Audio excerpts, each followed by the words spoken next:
जादुई कुआं। एक छोटे से गांव में एक किसान की कहानी। बहुत समय पहले एक छोटे से गांव में रमेश नाम का एक गरीब किसान रहता था। वो ईमानदार, परिश्रमी और नेक दिल इंसान था। उसकी एक छोटी सी जमीन थी जिस पर वो मेहनत करके खेती करता था, परंतु सूखा, बेमौसम बारिश और कीड़ों के प्रकोप के कारण उसकी फसलें अक्सर खराब हो जाया करती थी। परिवार का पेट भरना मुश्किल हो जाता था, लेकिन वो कभी हार नहीं मानता था। रमेश के पास एक छोटा सा घर था जिसमें उसकी पत्नी, 2 बच्चे और बूढ़े माता पिता रहते थे। उसके बूढ़े माता गांव में जमींदार के लिए हुए कर्जे भी सिर पर था। फिर भी वो हर सुबह खेत पर जाता, मेहनत करता और भगवान से प्रार्थना करता उसकी स्थिति बेहतर हो जाए। एक दिन रमेश अपने खेत की सिंचाई के लिए पानी की तलाश में जंगल की ओर निकल पड़ा। गांव का कुआं सूखा हुआ था और नदी में दूर थी। पानी की तलाश में चलते चलते वो जंगल में एक गहरे हिस्से में पहुंच गया, जहां उसने एक पुराना कोई से ढका हुआ कुआं देखा और कुआं रहस्यमयी लग रहा था। जैसे ही रमेश कुएं के पास पहुंचा, अचानक हवा तेज हो गई, चलने लगी और कुएं के अंदर एक गहरी आवाज आई, ओ किसान, तुम कौन हो और यहाँ क्या आए हो? रमेश चौंक गया और डरते हुए बोला, मैं एक गरीब किसान हूँ, पानी की तलाश में मैं यहाँ आया हूँ। आवाज फिर से गूंजी। यह कोई साधारण कुआं नहीं था, यह एक जादुई कुआं है।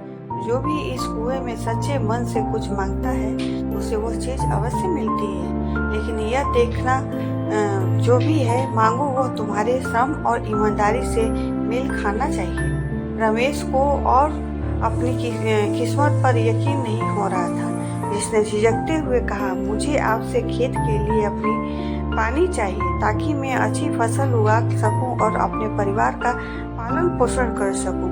कुएं से आवाज आई, कल सुबह अपने खेत में जाओ, तुम्हें पानी मिल जाएगा। रमेश खुशी खुशी गांव लौट गया। अगली सुबह जब रमेश अपने खेत पर पहुंचा, उसने देखा कि उसके खेत के बीचों बीच एक नया कुआं खुदाया हुआ था जिसमें साफ मीठा पानी भरा था। रमेश की खुशी का ठिकाना न था।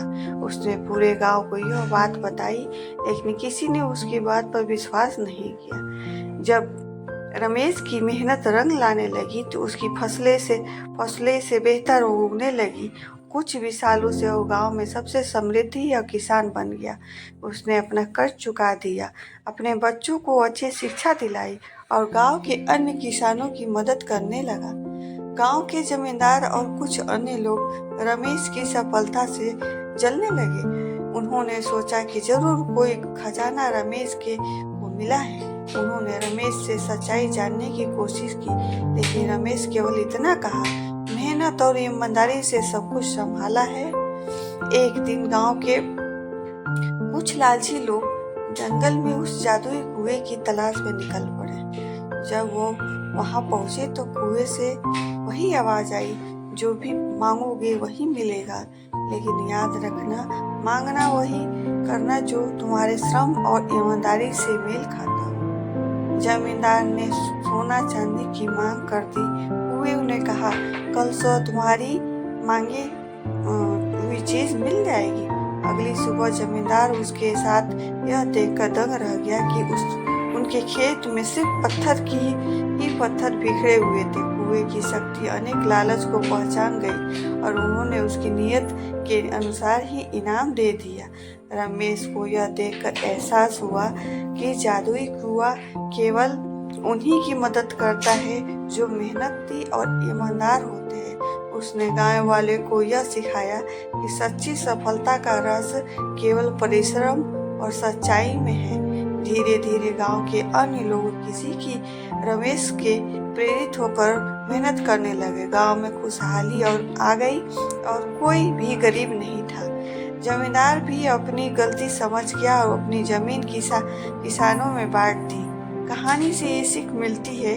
यह कहानी हमें सिखाती है कि सफलता कोई भी शॉर्टकट नहीं होता, केवल सच्ची मेहनत, ईमानदारी और धैर्य से ही किसी व्यक्ति को समृद्धि बना सकते हैं। जादू केवल उन लोगों के लिए काम करती है जो मेहनत और परिश्रम करते हैं और अपने कर्मों से भाग्य को बदलने की शक्ति रखते हैं।